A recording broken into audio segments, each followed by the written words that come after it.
Madame, Monsieur, bonsoir. Aujourd'hui, nous sommes à Luneray, une commune de Seine-Maritime située à 20 km au sud-ouest de Dieppe. La commune compte aujourd'hui plus de 2400 habitants, presque 2500, et nous allons la visiter ce soir. Luneray se situe sur un plateau, entre deux vallées, celle de la Sanne et celle du Dun. C'est l'un des plus gros bourgs du pays de Caux. Le village a la particularité d'avoir été par le passé, et d'être encore aujourd'hui, l'un des rares en Normandie à compter une importante communauté protestante. Quelques pierres couchées dans le sommeil de la nature. Il y a 3 cimetières protestants privés comme celui-ci à Luneray. Les familles dont les noms sont gravés existent toujours. Des tombes aussi majestueuses que négligées car l'essentiel est ailleurs. On ne fait pas les visites annuelles au cimetière. Ce qui est important, c'est ceux qui sont vivants. À la fin du Moyen-Âge, une communauté de tisserands instruits vivait ici. Des colporteurs les visitaient.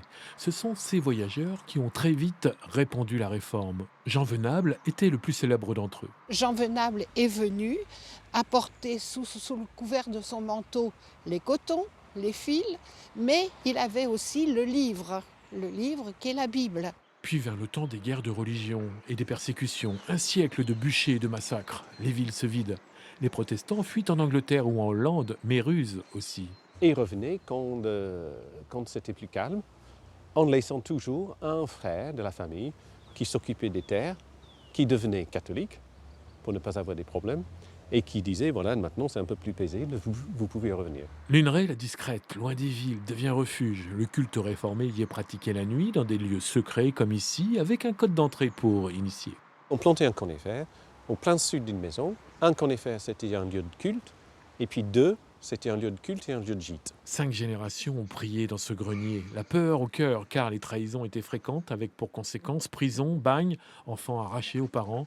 Mais le besoin de prier ensemble était plus fort que le danger. Et ça nous met en question chaque fois qu'on pense à ces gens-là. Est-ce que j'aurais eu le courage de le faire ? La Révolution, puis l'Empire, donnent droit de cité aux Juifs et aux protestants. À Luneray, la religion réformée a enfin son temple, affichant aujourd'hui solennellement le nom de ses fidèles morts pour la France. Luneray accueille toujours 300 familles protestantes. Bonjour Zoé. Bonjour. Pour quelle raison m'avez-vous donné rendez-vous ici ? Place de la mairie pour vous montrer la mairie déjà, qui est une ancienne halograin qui a été investie par la mairie au 19e siècle. Et puis aussi pour la place qui est la place du marché de Luneray qui se tient tous les dimanches matins, qui est un des plus traditionnels de la région et qui se tient ici également depuis le 19e. Vous allez m'emmener visiter la commune donc ? Oui, pas de souci. On commence par quoi ? On va commencer par les centres à panier. On y va alors, je vous suis. C'est parti.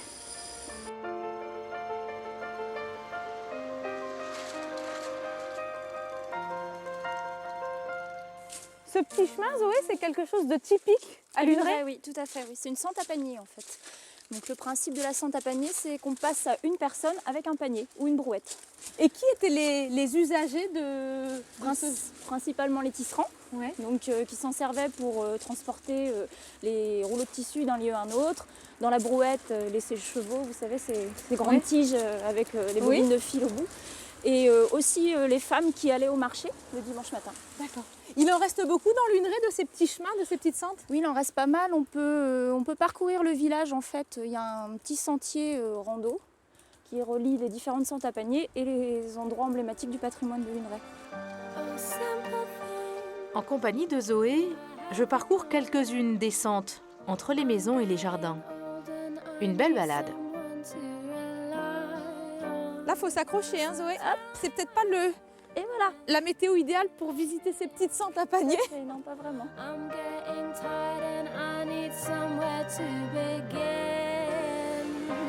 Qu'est-ce que c'est que ce lieu, Zoé ? Ça, c'est un ancien séchoir. D'accord. Donc, qui date de l'époque de l'apogée de l'industrie textile à Luneray.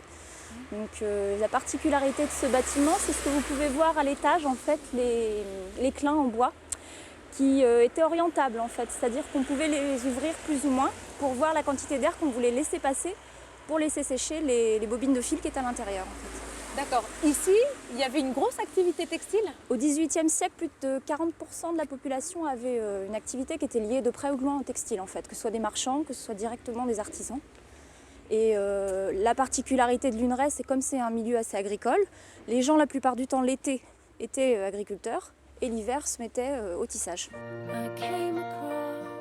Je quitte Zoé car j'ai rendez-vous à l'église de Gruchet-Saint-Siméon.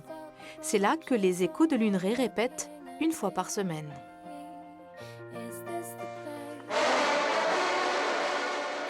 On les entend avant de les voir. Quand les sonneurs des échos de Luneray répètent ensemble, ça fait du bruit. Le groupe a été fondé en 1909, c'est le plus ancien de Haute-Normandie. Les morceaux qu'ils interprètent sont associés à des actions de chasse à courre, même si ces hommes se passionnent davantage pour la musique que pour la vénerie. La trompe de chasse à Luneray, on l'apprend avant tout par camaraderie, et puis c'est un instrument qui se transmet beaucoup à l'oreille, donc même si on a un petit peu de culture musicale, la trompe de chasse est avant tout un instrument très didactique et on a besoin surtout d'avoir aussi des capacités respiratoires pour le pratiquer. Et voilà, donc c'est un ensemble qui fait qu'on devient sonneur.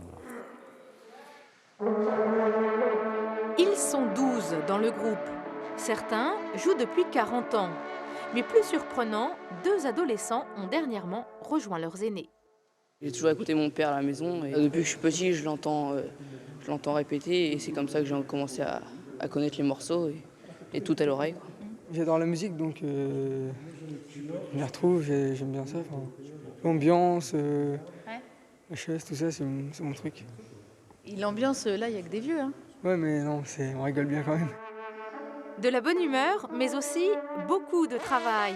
Les sonneurs ont d'ailleurs décidé d'enregistrer un CD de 22 morceaux régionaux. Il s'appellera Reflet Normand et sortira en avril.